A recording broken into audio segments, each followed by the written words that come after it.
Hey, Shaw community, we're coming back to you with episode 2. Who's that in the back? It's me. Who's me? AB. AB and JB down here in Happy Jackson, Keewatin, Ontario. We're actually at one of my favorite spots, which is Gerald Smith's bench. So the Smith family down here in Happy Jacks. He holds a really close place to my heart as he was my hockey coach back when I was 4 or 5 years old. Really taught me how to play hockey. Also, my grandfather, Alex McDonald, was really close with him, and he used to come here and sit all the time. So Ashley and I wanted to do an episode. Actually, we were suggested by my beautiful mother, Shelley McBride, to do an episode on giving hope to families, meaning mother, father, brother, sister, aunt, uncle, siblings, kids, right? Yep. Kids too? Kids do. You have kids? I do. So do I. So I thought it would be pretty cool to shoot this episode, and it's also super nice outside, from one of the places that means something to me and means something to my family. It is beautiful here. There's it's beautiful out here on a nice spring. Is it even spring yet? No. Not spring Close. yet. Well, it's close to being spring. Close. So I felt, I felt that we would do it outside and come to one of our family's favorite places to sit and get serenity and talk about giving hope to families that struggle with addiction, alcoholism, drug, anxiety and depression, on how that plays a toll just as much on the family as it does the alcoholic and addict, correct? Mm-hmm. Yep. So, the families actually go through just as much as the alcoholic and the addict, and maybe sometimes they go through even more, So for myself, my father was an alcoholic and addict. My grandma was an alcoholic. So I always saw that dysfunction and that chaos in my life. And my mother, she just tried to keep the family together. And I mean, there's always constant moves and going back and forth. And there's always dysfunction and drama and chaos, created from that lifestyle, right? Created from that lifestyle. So do you think that alcoholism, drug addiction, is a generational, a thing that gets passed down over time, like next generation? Do you think it's something that gets passed down through trauma or? Yeah, intergenerational trauma. Absolutely, I do. I didn't understand it before. My aunt broke it down for me, and how, the trauma, the disease itself, the cycle continues through generation and generation until I've decided to break that cycle for my DIS, family. ease. So right, the DIS and then the ease. Yes. Interesting. Yeah. So you broke the cycle. I am breaking the cycle. You're breaking the cycle now, and you've been breaking the cycle for almost 18 months. Yeah. Which is exciting. So for me, we'll talk about me quick, and then we'll move on to AB here. But for me, I always just made my, as a young child, my father abandoned us, so I lost that role model in the father, and I think that I know that us boys, we look up to our father, and I was grateful enough to have my grandfather that was my father in my life, and I also had my uncle who, my Uncle Dale, who was like a big brother to me. But your actual father, when that happens, it really threw away the confidence and the, I just became lost, right? Like really, really lost, with it all. And, so for me, going through a name change from Jay Corey to Jay Barnard, was huge. I had lost my identity. I lost who I was, and that happened in like grade 3 or 4, somewhere in there. And, from there, I was always kind of looked at differently, I felt, in my own mind, right? Yeah. And as a young child, I was a little bit bigger, so I was always picked on and bullied, one of the last kids to get picked on the school teams, like in gym and stuff like that. There's two people left and you're just wishing you're not the last one. You don't want to be the last one. Did you have that same problem? No. No, you were always picked first because you're like a superstar? I was pretty athletic when I was younger. Well, I wasn't athletic, so I wasn't a superstar back then. In my little old mind, I wasn't. So I was one of the last ones picked, and then the kids would be just like, and then just that feeling, right? But, so all that trauma and stuff that I went through as a young child, it kind of just carried on in my life. And then, finding food and that would kill the pain with what was going on in my family at a young age, and then that kind of brought up would kill the pain of what was going on around me. And then that didn't work, so then I found porn, and then I found drugs and alcohol. But the minute that I found drugs and alcohol is when I really started pouring the guilt onto my mother and making my mother feel like not a really good person, because I felt that she was the one that put me through this, and that she was the one that did this to me, and that she was the one that wanted me not to have a good life, and she was the one that set me up for all this. And I really landed myself into survival mode when it came to that.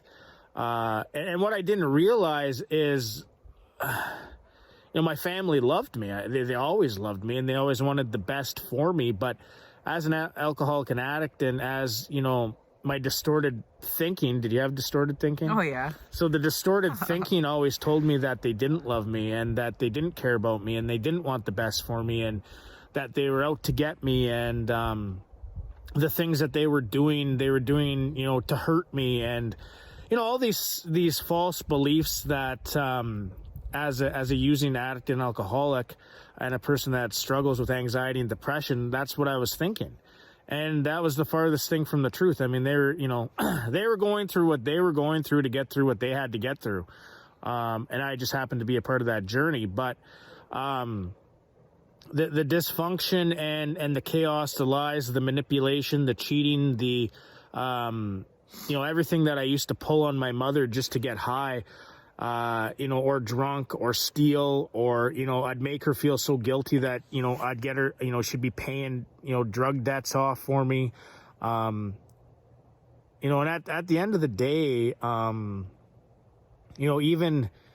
even when I was doing prison time, my mother would come to the jail and see me, and she would put money in my canteen. And, my mother would be the one that was always at the court office, sitting there watching me come up and in the orange. And, my mother would, be the one, in the back rooting me on, yet I still felt that I had to make her feel so guilty about the life that, I thought she gave me, which, at the end of the day, I should just be grateful I was given life, right? Like, I should just be grateful that I was given life. But it came to a point where, our relationship was so sick, it was almost like we were feeding off each other. You know what I mean? Yep. Like, did you go through that same stuff? Or? I had, when I was younger too, I did the same to my mom in a different way though. I left when I was really young. Went back and forth between houses because, if I didn't get one thing from my mom, I'd be mad. So I'd move to my dad's and vice versa. Right. And that went on for a really long time when I was younger. But I blamed, I truly believe that we blame the ones we love the most, who are always there for us, right? Because we know they're not going anywhere. And so I did that with my mom, and I made my mom feel guilty that my dad wasn't around. I made my mom feel guilty that she wasn't a good mom. I did the same thing. And I mean, and I blamed her. I blamed her for a really long time. And I blamed my dad for really, really long for who I become, which in all honesty, I made the choices I made. And that's a huge thing to swallow and actually admit, mean, right? So you can say it. This time in your recovery, you're actually taking ownership. I'm taking responsibility, accountability, and, I am who I am because of the choices I made. So it wasn't your family's fault that all this stuff happened, and it wasn't my family's fault that all this stuff that happened to me. No. So, at that age of, 11, 12, 13, 14 and beyond, we start making our own choices and our own decisions. And, my mother never held the crack pipe to my mouth, and my mother never held the booze to my mouth, and my mother never held, my mother never did any of that stuff. I was doing it because I couldn't figure out how to deal with pain. Was that the same thing with you? Absolutely. Absolutely. It was the same with me. I couldn't deal with any of it. I didn't. Is it just because the processing? So let's think about this for a minute. As we're sharing this with families that are struggling with addicts and alcoholics right now today, as we're fortunate enough to, be giving our families the true version of who we are today, even, working on ourselves one day at a time. Mm-hmm. And, we're fortunate enough to be sitting at one of my family's favorite spots, my grandfather. I feel, more than blessed and grateful that I was able to give my grandfather over 10 years of sobriety time before he passed on. Yeah, that's beautiful. And I'm also very grateful that I was able to be by his bedside and be there for him while he was going through that transition of life. I'd never seen that kind of transition of life before, but, I don't want to say it's a beautiful thing to see, but I mean, being able to see it, I guess, is what was beautiful for me, because I wasn't there for my grandmother. And, my grandmother, Joan McDonald, really was the one that inspired me to be a chef. I remember being a young kid. She, I remember making pickles with her, and I got addicted to pickle juice. I've said this many times. Yeah. And, I remember, I remember telling my grandma lies about owing all this money, and she just got her pension, and she'd give me her whole paycheck. Back when I was younger, and all messed up on the mushrooms and the acid and everything that I was doing. And I'd always make her feel so terrible, and she was another one that was just always in my corner. She was another one that just never gave up on me. I remember her finding me at the bottom of the stairs at my place, poking me with her cane, asking me if I was alive after coming off a run. And I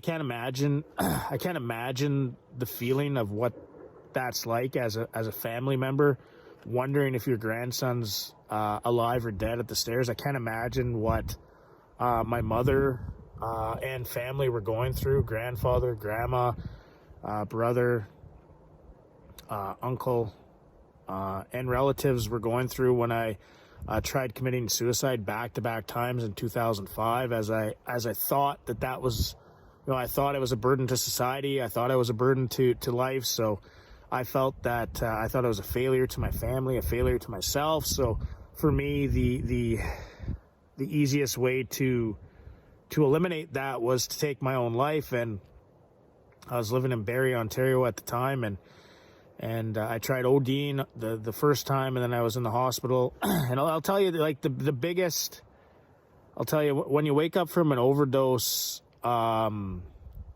you're lying there in bed, and you're alive after, you've made the conscious decision to not live. I'll tell you, like I was sitting there going, what do I have left in me? I can't even do this successfully. And then 3 days later, I did it again, and got a 6-year rye and an ounce of crack, and tried hanging myself for 24 hours. And then I landed up in the Barrie Penitentiary for driving while under suspension for fifth time, and ended up doing a year in prison in a penitentiary, which was 9 months. But I can't even imagine. I can't even imagine or feel what my family was going through at that time. And I have kids today, and I don't even want to think about that. So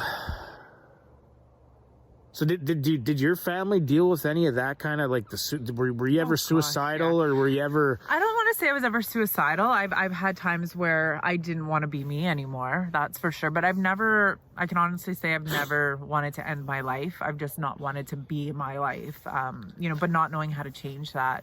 But, the table has turned, for you know, for the fact that I remember my mom telling me stories of her, you know, the phone would ring and she would just cringe, you know, wondering if it was, you know, somebody calling her to tell her that I OD'd, or, you know, there was time where she prayed, I wish I did go to jail, you know, because at least I'd be safe. Yeah. You know, there was times when I remember she told me that when I did go to treatment that she finally slept because she knew I was safe and I was somewhere where I was getting help, you know. And same with my kids, like, you know, there was, you know, it breaks my heart, but I mean, I'm glad we're not there anymore.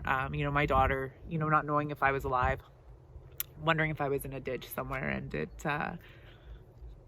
that's hard to hear from your children now. You know, I take it and I'm very thankful that, you know, I am clean and sober. And well, they're getting the best version of you. They are. And you know, in a million years, you know, you want to protect your children, not put them in pain and not put them through that. And unfortunately, you know, that's where it ended. But they're strong girls, and we have a great relationship today. So, you know, and it's taking a lot of work, and I think it's good, you know, and it's important to understand from their point of view, but also from you know, from my point of view, an alcoholic and an addict's point of view, that we need to put the work in to have relationships with our families. You know, you can't just okay. So this is a good time to say.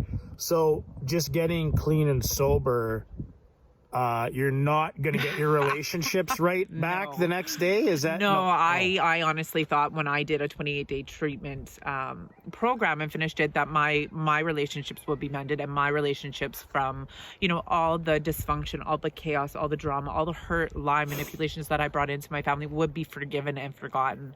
And just like that? Just like that. And so what is selfish? What is selfish? My ego was very, I had a very big ego.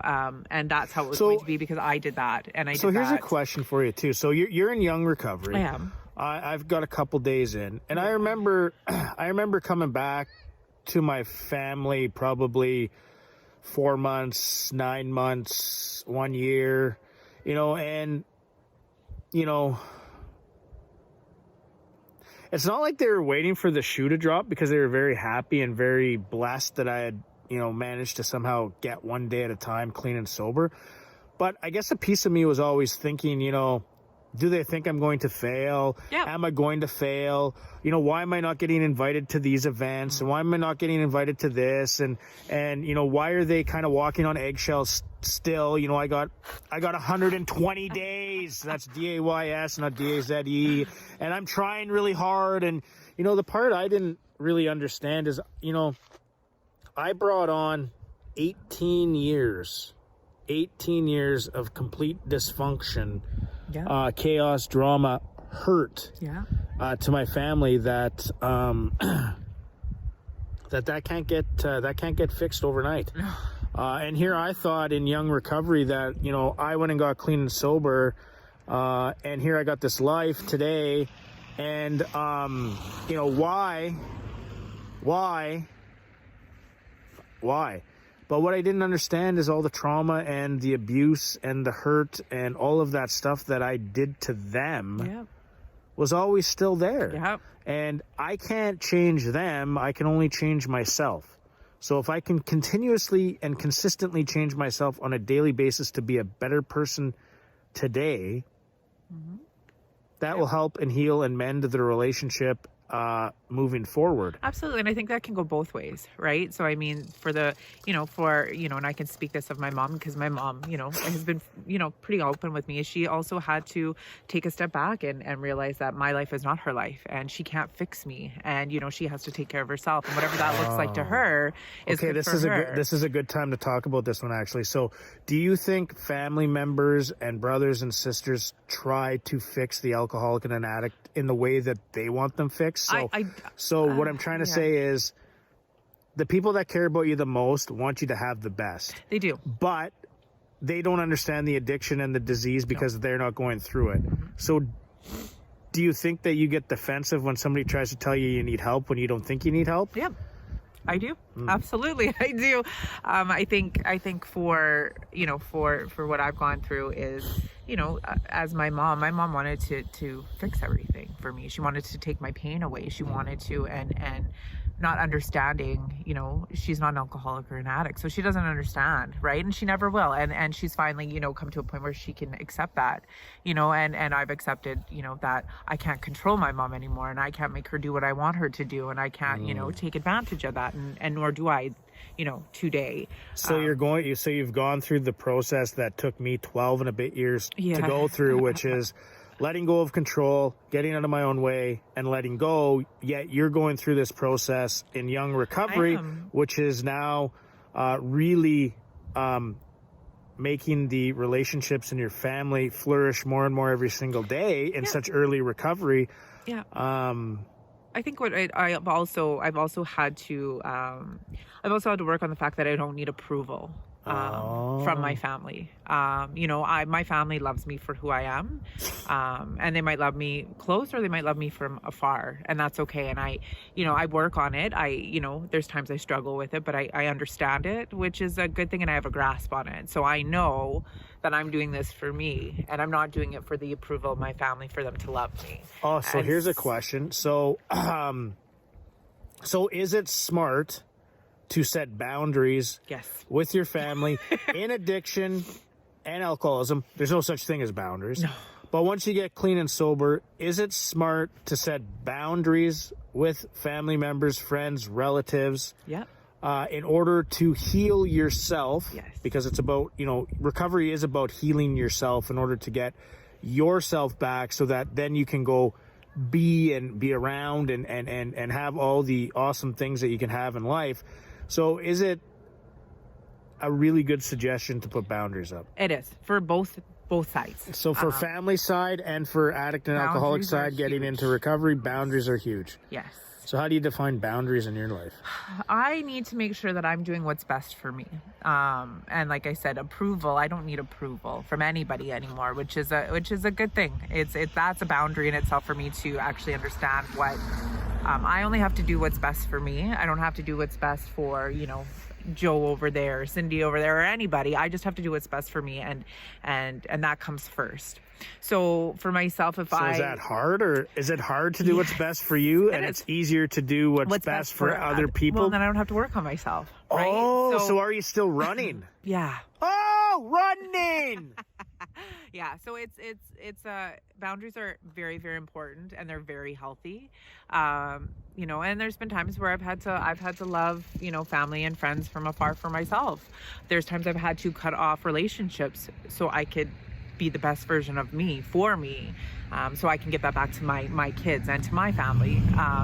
You know, but without boundaries, I don't think that's a possible thing. And I think it's super important that families do that too, that you need to make sure that you are safe and you are healthy and you are doing what's best for you, not for the addict or the alcoholic, and making sure that they're okay. So that word is enabling. So the word is enabling. So the addict and then the person that is enabling the addict and alcoholic both need to heal their pain, their hurt, their dysfunction, their chaos, their drama, to a point where you can both be healthy and have a healthy relationship. And what we're here to tell you today is you can actually have healthy relationships that have been really strained, that have been really hurt, that have been really broken. I've been fortunate enough to get back a whack of relationships in the 13 years I've been clean and sober. And I also have not been able to get back relationships, and that's not in my time. That's in the universe's time.